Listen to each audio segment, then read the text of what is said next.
Maurício. A gente ouviu o Maurício, representante também da Amparo Silvestre aqui. Queria, acho que fazer essa ponte aí. O Maurício trouxe um histórico muito importante para a gente, principalmente de como caminhou a legislação e o processo de autorização de todo esse processo.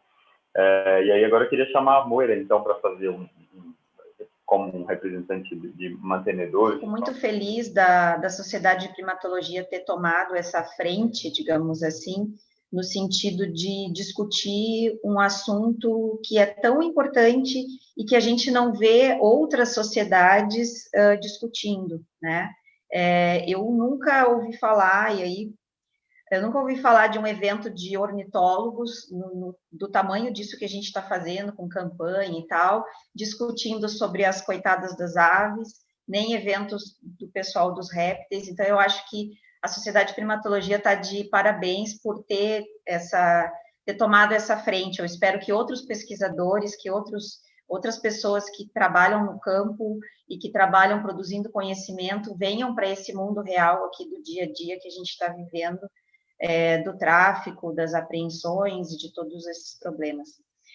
Complementando o que o Maurício falou super bem, super detalhado, o motivo da lista PET não ter andado é um processo que eu tive o prazer ou desprazer de ler.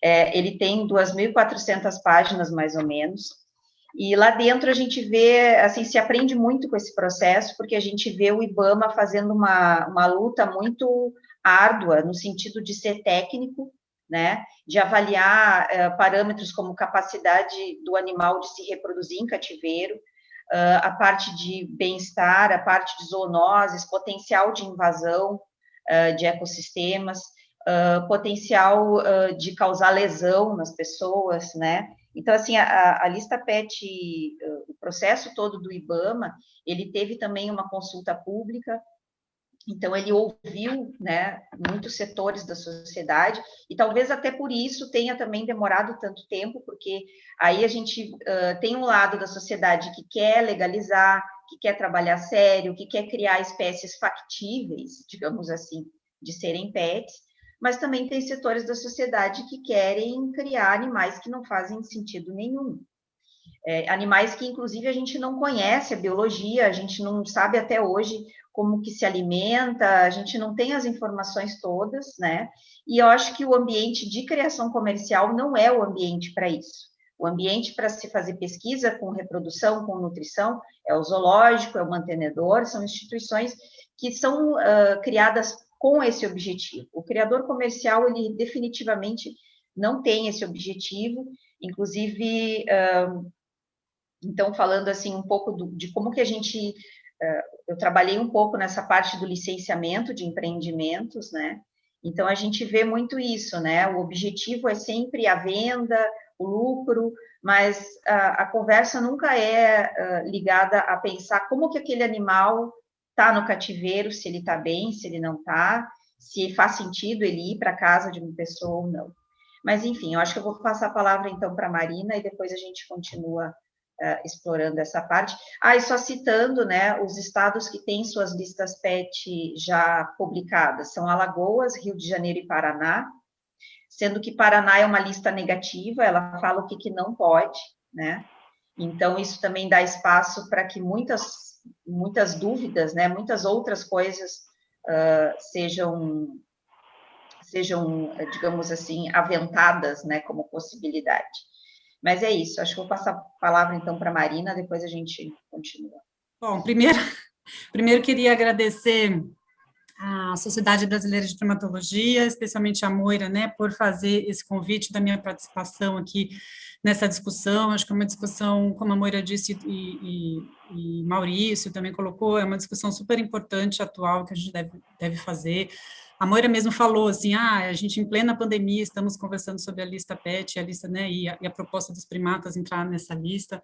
Então, realmente, eu parabenizo a Sociedade Brasileira de Primatologia por trazer esse tema, né, e ao convite. Especialmente o meu convite aqui foi uma participação um pouco mais técnica, por isso que eu trouxe uma apresentação para vocês, para trazer alguns assuntos para guiar a nossa discussão, tá? Especialmente voltado as doenças. Então, assim, por que primata não é PET, aí incluindo as doenças como um dos fatores que corrobora com essa opinião. E eu trouxe essas imagens aqui desses diversos primatas, porque são essas as espécies contempladas, pelo menos na lista do ano passado, em que eu participei dessa avaliação técnica. Então, vocês estão vendo, né? Eu tentei criar aqui um diagraminha, assim, de por que eu acredito que um primata não é PET. Eu acho que os outros colegas também vão abordar mais a fundo muitos desses outros conceitos que eu estou apresentando aqui. Deixa eu ver que eu estou compartilhando duas telas. Desses outros conceitos. Então, assim, primata não é PET porque claramente e sabidamente reconhecido tem um potencial de invasão, de se tornar uma espécie exótica, invasora, assim como por exemplo, os calitrix, né, os saguizinhos, o sagu de tufo branco, o sagu de tufo preto. Tem uma questão relacionada que esses animais são seres sencientes, então são seres sociais, então tem uma questão muito relacionada à questão do bem-estar, como o Maurício falou, né? Deixa eu só fazer uma coisinha aqui. Pronto, desculpa, pessoal. Então, tá, questão de tecnologia. Então, esses animais são seres sencientes. O que são seres sencientes, né? São animais que são capazes aí de sentir dor, medo, sofrimento, felicidade, até lembranças. Então, eles têm que ter essas necessidades atendidas. São animais que muitas vezes são comprados filhotinhos e aí crescem e se tornam agressivos. Então, tem aí as agressões que estão relacionadas às doenças, principalmente a raiva, né, que a gente vê aí casos de morte de pessoas no Nordeste através das agressões de sagui que estavam portadores do vírus da raiva. Então, eu coloquei aqui esse círculo maior em laranja, que seriam as doenças transmitidas dos animais às pessoas e das pessoas aos animais, né, as zoonoses. Então, seguindo esse conceito, eu queria falar um pouco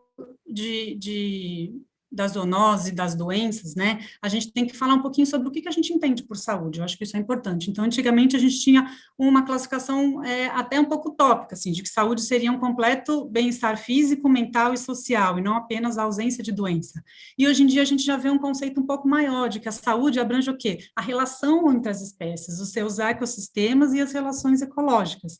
E a gente pode claramente fazer um paralelo com o cativeiro, né, com a manutenção desses animais como PET, porque o que envolve a tríade epidemiológica que favorece o surgimento de doença? É basicamente a relação entre o hospedeiro, então aqui o primata, o parasito, e quando eu falo aqui de parasita, eu estou falando de fungos, bactérias e vírus, protozoários, eumintos, né, e o ambiente onde esses animais estão. E claramente a gente tem muitos relatos de que esses animais mantidos como PET ficam em um ambiente que favorece aí o surgimento de doença, por diversos fatores, inclusive bem-estar, estresse, imunidade. E aí, o que isso tem importância, né, em relação à saúde pública e à saúde animal, que eu acho que eu vim falar um pouquinho disso também, é que se a gente pega na evolução aí da nossa história, os diversos surgimentos de muitas epidemias e a pandemia atual, né, do próprio SARS-CoV-2, a Covid, a gente vê uma relação do nosso uso com os animais. Né, a gente vê uma relação onde essas epidemias têm basicamente aí a transmissão vinda de animais domésticos e silvestres, mas muitos deles silvestres, e alguns primatas, como o vírus HIV, o ebola, o próprio Zika vírus. Então, eu também trouxe esse diagrama para vocês dessa publicação, que claramente ele está tratando de animais de vida livre, mas a gente pode fazer um paralelo em cativeiro, porque o conceito que eu quero passar é o conceito de que a gente tem esse contato próximo com os animais, e isso favorece, então, o quê? O compartilhamento de micro-organismos, de parasitas, né? Onde a gente tem aí, claramente, nós podendo passar parasitos aos primatas, e os primatas podendo passar patógenos a nós. E até mesmo o contato desses primatas mantidos em cativeiro, como PET, com os outros animais domésticos. E ainda um elo entre eles, através das doenças transmitidas por vetores, né? Através dos vetores. Então, esse conceito de compartilhamento, que eu acho que é importante a gente ter por trás e que corrobora com a nossa opinião de que primata não deve ser mantido como PET. Né? A gente tem aí uma série de artigos que trazem esse compartilhamento de doenças entre nós, seres humanos, e os animais. Então, em 2001, já havia sido apontado um compartilhamento de quase 1.500 patógenos, parasitos, e aí a gente já vê um acréscimo aqui em 2015, com essa publicação de 2.000 e quase 100 e poucos parasitos, muitos deles em primatas, né? E muitos deles aí estão causando doenças nas pessoas também. Então, os primatas têm uma grande diversidade de parasitas. Já foi apontada, né, uma relação de 603 parasitas conhecidos em primatas de vida livre. Quando a gente vai para o cativeiro, isso aumenta mais ainda. Isso só do que a gente é capaz de conhecer, na verdade, tem muitos outros, né? Essa é uma relação dinâmica, na verdade. Então, vários desses parasitas causam doenças para os animais e para nós, como, por exemplo, o quê? A leptospirose, tuberculose. Eu não vou ter tempo, né? Me deram só 10 minutos para falar, mas, assim, tem uma série deles aqui, herpes vírus, própria ebola, como eu falei, as hepatites, a raiva, várias verminoses, a própria malária, né? Toxoplasmose e outros fungos. Então, quando a gente convive com esses animais, a gente compartilha com eles parasitas que podem causar doenças em ambos os hospedeiros. E uma questão importante é que nós somos filogeneticamente muito próximos a esses animais, aos primatas, o que favorece, então, ainda mais esse compartilhamento de parasitos que causam doenças em ambos. Então, basta a gente fazer uma busca rápida pela internet, e eu fiz isso hoje, você já vê claramente esse tipo de comportamento, né? E claramente isso envolve a transmissão de diversos micro-organismos. E muito deles que causam, né, que tem uma ação importante para a saúde pública e saúde animal, fora a questão de bem-estar, que não dá nem para falar que um animal que usa fralda e roupa e usa uma cordinha tem as suas necessidades atendidas como seres sencientes. Então, aqui essa publicação, ela já traz, falando aqui sobre as doenças infecciosas emergentes e as doenças em primatas, né, então, tendo aí um impacto para a saúde pública e animal, e aí, óbvio que eu não vou falar de todas, mas ele traz uma relação de muitas delas, que tem, e aí eu chamei a atenção para algumas, como, por exemplo, a tuberculose, né, causada pelo Mycobacterium tuberculosis, o herpes simples, que eu vou falar um pouquinho mais para frente, que é aquele herpes nosso, que dá aquelas lesões na boca, mas que para algumas espécies de primatas é fatal, né, a giardia, que é super difícil da gente eliminar do ambiente de cativeiro onde está, salmonella, shigella e assim vai, né, as viroses, o herpes B, que causa encefalite em humanos, influenza, a própria febre amarela, né, os fungos, e as verminoses de forma geral, os plasmódios, né, a giardia, o plasmódio causa malária. E aí, nesse contexto, eu também trouxe aqui um outro conceito que eu queria falar com vocês, que eu acho que tem relação também com essa questão da não manutenção dos primatas como PET, e os mamíferos de forma geral, na minha opinião, né, que na lista PET não tem só os primatas, mas estamos aqui falando sobre eles. A questão da movimentação de fauna, né, para a gente chegar com esse animal na casa de uma pessoa, esse animal tem que ter se movimentado. Ele vem de algum lugar, forma, né, esse criador, muitas vezes ele vem do tráfico, aí esse animal ele é reproduzido, comercializado, vai para casa de uma pessoa que pode movimentar ele para outros lugares. Quando a gente movimenta animais, seja ele para comércio legal de fauna, ou até mesmo tráfico, caça legal ou ilegal, isso tem uma relação íntima com a biossegurança, porque quando a gente movimenta esses animais, a gente movimenta os seus micro-organismos juntos, seus parasitos, né? Então, isso tem uma clara relação com o que a gente está vivendo hoje, que é a pandemia da Covid-19, que, claro, tem a ver com esses mercados que todo mundo sabe, isso já foi muito falado, né, a possibilidade de ter vindo aí dessa transmissão através oriundas de morcego, passando aí talvez por um hospedeiro intermediário que ninguém ainda sabe muito bem, mas, claramente, essa movimentação e esse adensamento animal e esse contato próximo de nós com esses animais favorece aí o compartilhamento de parasitos e a possibilidade de transbordamento do chamado spillover e o aparecimento de novas doenças e epidemias. E reforça a questão de não manter os animais como pet e também a questão da Covid. A gente ainda não tem dados suficientes, mas os poucos dados que têm saído na literatura mostram aí uma suscetibilidade de algumas espécies de primatas ao SARS-CoV-2, né, através de análises genéticas, principalmente relacionada ao domínio de ligação do vírus com a célula hospedeira. Então, a gente vê aí os primatas do Velho Mundo com uma suscetibilidade maior, mas os primatas do Novo Mundo também podem ser acometidos, de acordo com as recentes análises, né, mas a gente ainda não tem nenhum caso comprovado, tá? Pelo menos para os primatas do Novo Mundo, a não ser por estudos experimentais. E aí eu trouxe alguns exemplos, eu acho que, eu não sei se eu estou falando demais, Vitor, você me corta, mas são alguns exemplos que eu acho que são super importantes para a saúde pública e animal, como, por exemplo, a tuberculose, né, que tem uma transmissão aí aérea, mas também digestiva, tá? Eu não vou passar tudo, mas o importante é que ela tem uma alta incidência em animais de cativeiro, uma alta mortalidade, e aí a gente tem uma suscetibilidade variada de acordo com as espécies de primatas, tá? Mas a gente tem aqui os cebos, o calitrix, o saimiri e o ateles com uma suscetibilidade maior, e muitos desses gêneros são os gêneros que estão na lista para serem comercializados e criados como pet. Outro exemplo, como eu falei, são o herpes vírus, o causador de herpes, né, nas pessoas, esse herpes vírus simplex, que na verdade são os que causam as lesões vesiculares em humanos e em primatas, só que para nós causa somente uma pequena lesão, muitas vezes, depende da nossa imunidade, é claro, orais, mas para os primatas, principalmente do gênero os calitrix, os calitriquídeos, de forma geral, eles têm uma suscetibilidade muito alta, com uma alta mortalidade, esses animais sofrem muito, eles ficam com lesões, com úlceras na boca, lesões vesiculares, então eles chegam na clínica, eu já trabalhei com clínica, né, assim que eu me formei, eu atendia primatas provenientes, animais PET, né, eu ia a domicílio fazer esse atendimento, então quem é veterinário e trabalha com isso, eu sou veterinária, né, e eu já trabalhei, a gente não é incomum, na verdade é muito comum a gente pegar casos neurológicos e com essas lesões, e o animal sofre muito com isso, fora que pode ter essa transmissão reversa também. Outro exemplo é a questão da toxoplasmose, né, do toxoplasma que claramente ele não é transmitido pelos primatas, nem das pessoas para os primatas, e sim através dos felinos, silvestres e domésticos.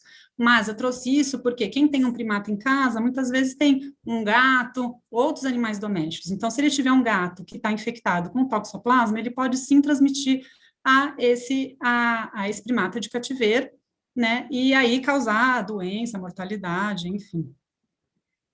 Nós temos uma variação na relação da suscetibilidade das espécies, então aí a gente tem os calitriquídeos sendo mais suscetíveis, depois sebídeos e atelídeos, e depois o gênero cebos ou sapágios, tá? E aí, para terminar, antes que me cortem, mas eu queria trazer, eu fiquei pensando, né, que eu ia falar, e eu queria trazer também a importância das doenças nutricionais, que muitas vezes estão relacionadas à manutenção desses animais como pet, aos erros de manejo, porque os primatas são animais que requerem um manejo próprio, especial, um atendimento veterinário especializado. E quando a gente amplia essa criação, a gente promove, né, a criação desses animais, muitas vezes as pessoas não têm acesso a isso e não têm esse conhecimento. Então, o que a gente vê frequentemente na clínica, para quem trabalha com animais criados como pet, são animais com problemas nutricionais. E essa desnutrição, por que eu estou falando isso? Porque ela tem um prejuízo, muitas vezes, para o sistema imune, que está intimamente relacionado à probabilidade de terem outras infecções, né? Então, um exemplo disso, claro, não vou falar tudo isso aqui não, é o hiperparatireoidismo nutricional secundário, esse nomenzão aí, que basicamente é uma doença nutricional por erro de manejo, né, erro de alimentação errada, que faz um desbalanço aí entre cálcio, vitamina D, fósforo, e o que a gente pega? Esse, por exemplo, é um caso atendido na clínica de um saguizinho do tufo branco de 2 meses, onde você pega um animal totalmente descalcificado, com fraturas espontâneas, então esse animal sofre muito com isso, isso não é incomum, e é assim que ele chega para a gente, né? E aí não tem como tratar, tá? E claramente esse é um animal que está em sofrimento, então claramente tem uma questão de bem-estar associado, que a gente tem que pensar, né? A gente entende bem-estar aí por uma questão de satisfação das necessidades físicas e psicológicas, agora como a gente vai garantir a satisfação psicológica de um animal em cativeiro, né, com roupinha, fralda e corda, eu já não sei dizer, acho muito difícil. Então, assim, para a gente garantir o bem-estar, a gente tem que estar livre de sede, de fome, desconforto, dor, doenças, problemas comportamentais, e a gente garantir aí a liberdade para esses animais expressarem o seu comportamento natural, que, mantidos como pet, muitas vezes, na maioria das vezes, isso não acontece. Né? E eu queria fechar agora, só para trazer a questão, para a gente discutir mesmo, tá? Nem me pediram para falar disso, mas eu acho que é muito importante a gente fazer, como a gente comunica isso. Né? E trabalhar com educação, porque também a gente tem que prestar atenção como a gente comunica essa questão da transmissão das doenças, né, de parasitos que causam doenças entre as pessoas e os primatas. Haja vista a questão da febre amarela, o que aconteceu, onde as pessoas começaram a agredir os animais, porque erroneamente achavam que, assim, eram eles, né, que estavam transmitindo diretamente o vírus. Então, a gente tem que, na minha opinião, basicamente difundir o conceito do compartilhamento de parasitos. Eu acho que isso é o mais importante, né? Trabalhar com a educação, que acho que perpassa pela questão básica de empatia, né? Para que as pessoas entendam o que acontece com esses animais, a necessidade que esses animais têm, e porque só tem venda, porque tem compra, né? Então, assim, eu acho que é isso que a gente tem que trabalhar. E, então, isso tudo para reforçar, pelo menos, a minha opinião e a campanha de que primata não é pet, tá? Por diversos fatores, incluindo as doenças, né? Então, é isso. Obrigada, deixa eu